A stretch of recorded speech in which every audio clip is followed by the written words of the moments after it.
ఆనందం ఆనందమాయే మాది ఆశల నందనమాయే మాటలు చాలని హాయే ఒక పాటగా మారిన హాయే. ఏంటత్తయ్య గారు, అప్పుడే ఈ ఆనంద నిలయానికి బీటలు బారడం మొదలయ్యింది అని పాపం భయం పట్టుకుందా?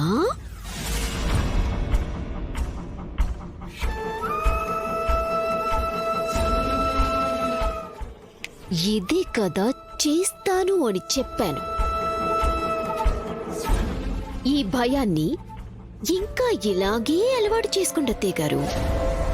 మీ చిన్న కొడుకుతో మొదలైన ఈ వేరు కాపురాల వేడుక మిగిలి ఉన్న కాపురాలు కూడా కొనసాగిస్తాయి. అందరూ పావురాల్లాగా ఈ గూటి నుంచి బయటికి వెళ్ళిపోతారు. అలా అలా అలా.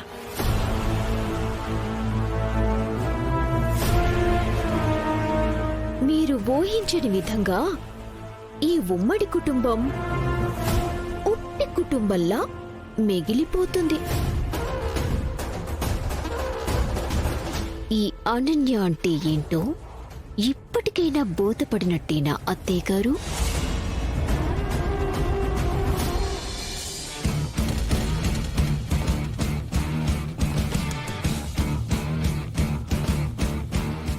బోధపడటమా, నీ బొందపడటమా?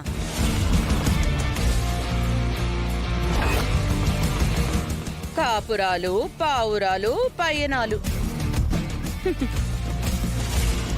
పిల్ల పిచ్చుక్క. ఏంటి గుండె పట్టుకుని గుక్క పట్టి ఏడవాల్సిన టైంలో కూడా ఏదో సాధించినట్టు ఏం చేస్తున్నారు? అర్థం కాలేదా? అర్థం కాలేదా? అందుకే నిన్ను పీత బుర్ర అనేది. దర్శన్ శరణ్యలని వేరు కాపురానికి పంపించింది నువ్వు అనుకుంటున్నావా? వాళ్ళని అలా బయటికి పంపించింది నేను. మీరు వాళ్ళని బయటికి పంపించడం ఏంటి? నీ బతుకులో నుంచి ఆనంద క్షణాల్ని లేకుండా చేసిన గడ్డు పరిస్థితుల్ని అడ్డుగోడల్ని అధిగమిస్తేనే శరణ్య నీ కాపురం నిలబడగలదు.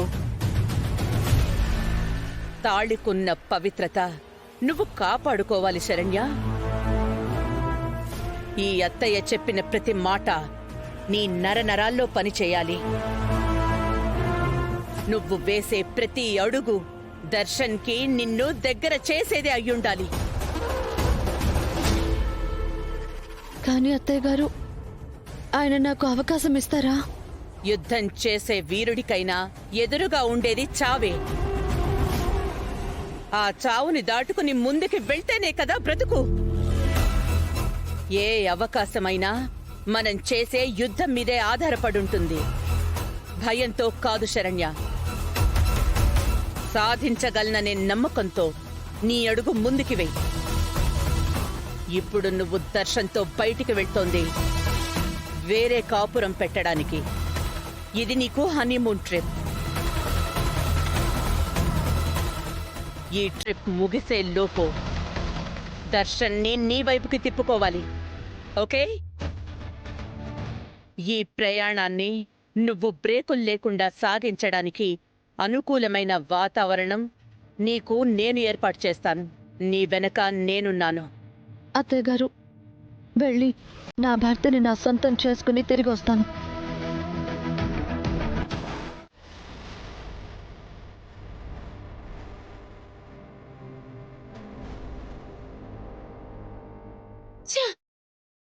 ఏంటిది? అసలేంటిది? నాకు శరణ్యని దర్శన్ని ఇంటి నుంచి బయటికి పంపించేశాను. ఉమ్మడి కుటుంబాన్ని కేకులాగా ముక్కలు చేసేశాను. ఇంకేంటి, నేను గెలిచేశాను, సెలబ్రేట్ చేసుకుందాం, అరిచి పండగ చేసుకుందాం అనుకుంటే ఆ సంతోషం కూడా నాకు లేకుండా చేసిందేంటి ఈ ఆనంద భైరవి? ఇప్పుడు నేనే వాళ్ళని బయటికి పంపించేసి ఇద్దరి కాపురాన్ని చక్కదిద్దానంట. ఓకే ఆనంద భైరవి, వాళ్ళిద్దరినీ బయటికి పంపించడం ఈ ఉమ్మడి కుటుంబాన్ని విడగొట్టడం కాదు, విడిపోవాలనుకునే వాళ్ళని ఒకటి చేసే స్ట్రాటజీ అంటున్నావు కదా.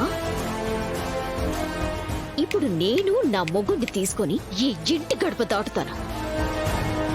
అప్పుడైతే ఈ ఉమ్మడి కుటుంబం ఎంచక్కా ముక్కలేనట్టే కదా. ఏమంటావ్? ఇప్పుడు చూపిస్తా నా స్ట్రాటజీ ఏంటో.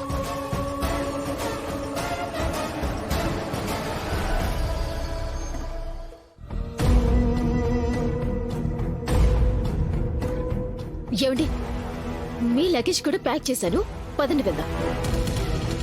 ఎక్కడికి? ఎక్కడో చోటికి. ఇంట్లో ఈ సిచ్యువేషన్ పెట్టుకొని ఇప్పుడు మనం హనీమూన్కి వెళ్దాం అంటావా? బుద్ధుండాలి కదా కాస్తైనా. అయ్యో, ఈ లగేజ్ ప్యాకింగ్ మన హనీమూన్ కోసం కాదు శ్రీవారు, మనం కూడా ఇల్లు విడిచి వెళ్ళిపోతున్నాం.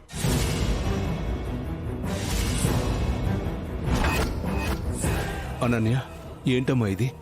ఏం మాట్లాడుతున్నావు? అక్కడ దర్శన్ అంటే మాట వినే పరిస్థితిలో లేడు, తప్పదు కాబట్టి అలా జరిగిపోయింది. ఇక్కడ మీకేమైందమ్మా? అంతా బాగానే ఉన్నారు కదా? అవును కదమ్మా, నువ్వెందుకు ఇలాంటి నిర్ణయం తీసుకుంటున్నావు? అయ్యయ్యో అత్తయ్య గారు, మావి గారు, అసలు నా బాధ మీకు అర్థం కావట్లేదు.